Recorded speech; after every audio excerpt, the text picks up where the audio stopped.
Hello guys, আবারও চলে আসলাম নতুন একটা ভিডিও নিয়ে। প্রত্যেক দিন না আমার মনে হয় যে সন্ধ্যার দিকে কিছু একটা করি। আর আমার আঁকতে আর দেওয়াল পেন্টিং করতে প্রচুর ভালো লাগে। আর এই কলকাগুলো দেখছো, এগুলো না আমি নিজে ডিজাইন করেছি। কেমন হয়েছে অবশ্যই জানিও। আর আমার কাছে আগে থেকে না একটা আমরকুলের বোতল ছিল, যেটা আমি ব্ল্যাক ফেব্রিক দিয়ে পেন্ট করে রেখেছিলাম। তাই ভাবছিলাম এটার উপরে এখন কিছু একটা ডিজাইন করে এটাকে সুন্দর করে বানিয়ে ফেলি, যেটা আমারও কাজে লাগবে, একটা ভিডিও দেওয়া হয়ে যাবে তোমাদের সাথে।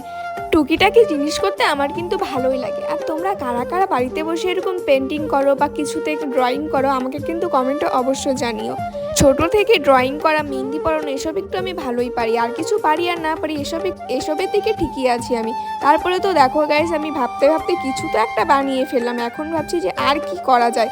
তারপরে একটা আইডিয়া আসলে, একটু খালি খালি লাগছিল, তো এই জন্য ভাবলাম চলো কলকা টাইপের নিচে আর উপরে একটু দিয়ে দিই। আর এই দেখো, আমার আমুল ফুলের বোতল হয়ে গেছে এখন একটা ফুলদানিতে পরিণত। যাই হোক, ভিডিওটা ভালো লাগলে লাইক করে দিও, আর কেমন হয়েছে কমেন্টে কিন্তু অবশ্যই জানিয়ে। দেখা হচ্ছে নেক্সট ব্লগে। Tata guys.